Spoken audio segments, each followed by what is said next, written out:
Video ini ditajuk oleh Firma Guaman, Tetuan Asia dan Hisam, Cawangan Bangi. Malahan dekat sinilah yang mana kita terjerumus dalam situasi overlap lepas overlap lepas overlap.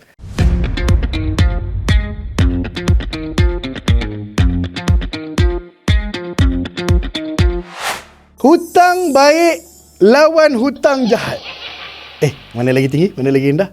Tak ada masalah. Mana tinggi, mana rendah. Kita dalam video ni kita nak belajar tentang istilah yang ramai orang gunakan tentang hutang baik versus hutang jahat. Yang mana bagus, yang mana kita kena ambil, yang mana kita kena elakkan. Okey, baik. Kita ambil asas dia dahululah, cerita pasal hutang ni lah. Tuan-tuan dan puan-puan, bank ni fasiliti utama dia apa? Dia bagi hutang. Produk dia satu je, hutang. Dengan hutang tersebut, dia buat perniagaan. Dia bagi hutang, dia buat profit daripada hutang tersebut. Okey? Kalau dalam konvensional, dia bagi hutang, dia buat profit daripada interest. Kalau dalam Islamik, dia bagi pembiayaan, dia buat untung daripada kadar keuntungan. Okey, kita tak nak masuk perbahasan tu.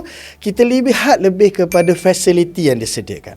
At the end of the day, macam mana pun bank still akan buat untung. Persoalannya sekarang, fasiliti yang kita ambil tu, adakah ia menguntungkan kita ataupun dia menjahanamkan kewangan kita? Kita yang decide kerana dia fasiliti. Okey, saya nak ambil pandangan masyarakat istilah yang dinamakan sebagai hutang baik lawan hutang jahat. Okey, fair enough. Dia kata apa? Kalau hutang baik ni iaitu hutang-hutang yang menjana pendapatan. Malahan dia menjana kekayaan. Contohnya saya buat hutang untuk beli rumah. Contoh kan, saya beli rumah tu 300,000. Tiap-tiap bulan saya sewakan 2,000. Kan, saya bayar dekat bank 1,500. Jadi saya jana RM500 sebulan daripada cash flow. Kan, positif cash flow RM500. Oi, bukan itu sahaja. Hutang yang asal saya beli rumah tu 300,000, selepas beberapa tahun rumah tu dah jadi 600,000 sebagai contoh. So saya bina pula kekayaan daripada hutang yang 300,000 tu. So ini katanya istilah hutang baik. Okey, tak ada masalah.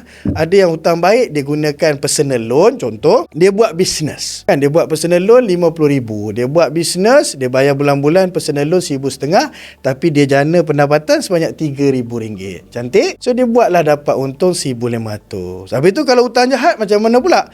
Hutang jahat ni asasnya hutang itu bukan sahaja tak bina pendapatan, dia sedut kita punya pendapatan. Contohnya, banyak berkait rapat dengan hutang kereta. Kan seronok tuan-tuan, kita kan macam-macam hajat kereta idaman kita kan. Okey, silakan. Selagi dia tak merosakkan dan berada dalam kapasiti kewangan kita, cantik. Tak kira lah gaji kecil ke besar ke, saya dah biasa tengok dah. Yang salah beli kereta, orang gaji besar. Yang salah beli kereta, orang gaji kecil. Selagi dalam kapasiti kita tidak menjadi beban, maka okey. Tapi hutang jahat biasa dikaitkan dengan beli kereta. Kan, kereta ni bukan sahaja dia tak bina pendapatan, tapi masa yang sama dia menyedut pula pendapatan semasa kita. Bulan-bulan dah kena bayar kat bank, nak kena isi minyak, nak kena tukar tayar, nak kena maintain, kena pula kalau sampai peringkat nak kena major service, tukar itu, tukar ini. So dia bukan sahaja tak bina pendapatan, dia sedut pendapatan semasa. So itu istilah hutang jahat lah. So tapi saya boleh letakkan kereta, kalau saya berhutang, saya buat Grab. Kan, apa-apalah saya buat Lalamove, saya buat Food Panda. Contohlah dengan kereta tersebut kan. Saya bina pula pendapatan. So macam mana? Adakah kereta tadi daripada jahat dah jadi baik? Okey. So kat sini yang kita nak fahamkan ni. Bank, apa tugas dia? Apa bisnes dia? Menyediakan fasiliti yang bernama hutang. Dan dia buat bisnes daripada hutang tersebut dan dia bina sama ada kalau konvensional interest, kalau dalam Islamik dia bina keuntungan. Okey, fair enough. Nama pun fasiliti. Kebaikan dan juga keburukan fasiliti tersebut bergantung kepada pengguna dia. Kalau pandai guna, dia jadi satu fasiliti kemudahan yang cukup indah. Bukan sahaja bina pendapatan, kita boleh bina kekayaan dengan baik. Tapi kalau tak pandai guna, tak ada ilmu, penuh emosi, nak menunjuk, nak belagak dan sebagainya kerana fasiliti tersebut, maka itulah yang banyak menjahanamkan kewangan kita. Saya suka kaitkan contoh macam ni tau. Selalu kalau saya buat sharing sebagainya kan, nak fahamkan tentang fasiliti bank ni kan. Contohnya macam pisau lah. Banyak sangat contoh orang gunakan, sangat senang kita faham. Pisau ni kan alat kan. Kalau kata bank tu fasiliti lah, alat. Kalau orang pandai guna pisau, contohnya macam chef. Kita bagi dekat chef kan, chef nak pisau. Bagi pisau yang tajam, padu tu kan. Dia potong ayam tu cantik, dia slice daging tu smart, elok, terliur kita tengok kan. Sayur, dia masak sedap-sedap, ramai boleh makan. Dia boleh buat duit balik daripada pisau tersebut. Kan, maksudnya orang yang mahir, orang yang pandai menggunakan pisau. Bagaimana kalau pisau yang sama saya bagi dekat budak kecil? Maksudnya orang tak mahir lah, nak cerita pasal tak ada ilmu, nak gunakan pisau. Contohlah kan, anak kita kan biasa petang-petang, Sabtu Ahad ke apa, nak pergi main dengan kawan-kawan kat depan rumah kan. Okey, kata, nak pergi mana tu? Nak pergi main bah, kat luar kan, ya kan, dekat luar dengan kawan-kawan. Okey, kejap. Nah, ambil pisau ni, pergi main dengan kawan-kawan. Contohlah kan. Contoh nak suruh faham. Dia pun keluar. Balik-balik apa berlaku? Tengok bertoreh-toreh badan dia. Pisau yang sangat tajam tu tadi. Silap-silap jiran kita datang kata, anak saya ni tinggal tangan sebelah je ni. Anak awak duk main pisau, habis tangan dia sebelah hilang. Faham tak betapa bahayanya technical facility, alat yang sama kalau diberikan pada orang yang tak ada ilmu. Sama juga saya nak bahasakan, senang untuk saya simulasikan. Sama juga facility bank ni. Ada orang tak pandai guna, dekat situlah habis porak peranda, habis jahanam kewangan dia setiap bulan. Habis sampai peringkat butang lepas butang tutup. Apa tak kan? Because tak ada ilmu untuk menguruskan hutang fasiliti tu berbanding dengan pendapatan dia dengan baik. Kalau orang yang mahir, okey, tengok contoh ada pandangan meletakkan gadaian ni adalah hutang jahat. Awak ada emas, awak nak pakai duit, awak buat gadaian, itu keputusan yang salah. Pada saya tak. Kenapa? Ni nak cerita ni. Kalau orang yang tak mahir menggunakan fasiliti, ingat, faham tak kan? Akhirnya, semua ni adalah alat. Semua ni adalah fasiliti. Pandai guna, tak pandai guna, menentukan masa depan fasiliti tersebut. Okey.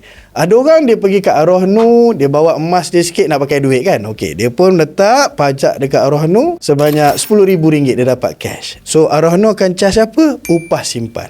Lebih kurang berapa persen? Dalam 13 ke 14% setahun.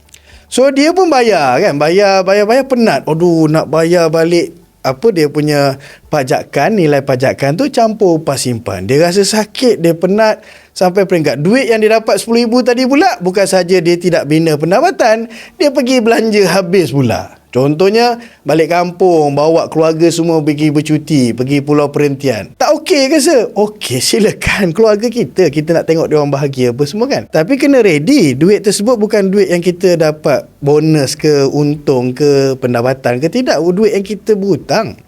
Bawa keluarga pergi bercuti, semua seronok, pergi snorkeling, naik bukit, turun bukit, mandi air terjun, semua balik happy. Okey, terima kasih. Belanja keluarga pergi bercuti. Beres, tak ada masalah. Keluarga happy, kita happy, bahagia. Tapi sekarang ni hutang ni apa cerita? Fasiliti tadilah yang kita ambil kan.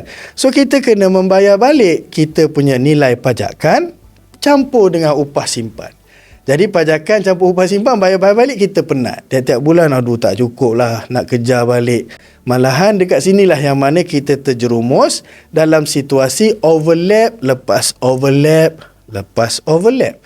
Yelah, pendapatan kita tiap-tiap bulan tak larat nak membayar, kita overlap lah. Dah habis tempoh, buat balik pajakan baru pada emas yang sama, tambah lagi hutang yang baru. Bagaimana kalau orang yang mahir menggunakan fasiliti yang sama? Kan? Contohnya, saya pernah berada dalam satu situasi, kawan saya datang, Man, kan ada satu projek ni, kawan saya tu dia dapat tender. So dia perlukan dana sikit. Saya kata tak apalah, cash masa tu saya tak berapa nak ada. Saya kata, cakap dengan rumah saya, adalah emas sikit, lebih kurang sikit-sikit je. Bawa lah pergi ke Ar-Rahnu, dapat duit tersebut. Saya pun bagi dekat dia untuk dia buat bisnes tersebut, uruskan tender tu. So saya dapatlah keuntungan dalam 20%. Okay? 20% dia bagi saya lah. Kan saya invest dalam company dia yang dia dapat tender tu.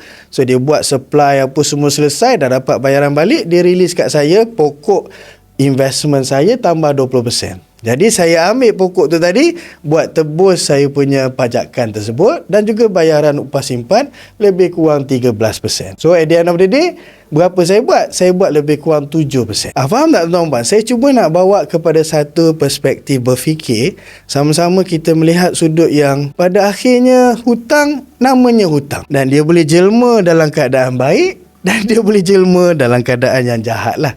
Kalau orang kata hutang baik, hutang jahat tu kan. So at the end of the day, saya selalu kata hutang ni tak ada baik jahat, namanya hutang. Yang baik jahatnya kita. Kalau pandai, baik cara kita gunakannya, baiklah hasilnya. Kalau tak pandai, kita lah yang salahkan hutang tu, tak pasal-pasal hutang tu jahat. Kan? Okey, tu sikit sebanyak lah tentang istilah hutang baik versus hutang jahat. Okey, so macam mana setakat ni? Dah lebih faham cara berfikir tentang hutang, dah mula buka minda sikit. Nice. Okey, kalau video ni bagus, membantu, diharap anda sudilah untuk like, komen, subscribe dan juga share. Teruskan follow Erman Taib. InsyaAllah ada banyak lagi video-video konten berkaitan dengan kewangan dan hartanah yang selalu akan dikongsikan. Alright guys, all the best. Take care and steady.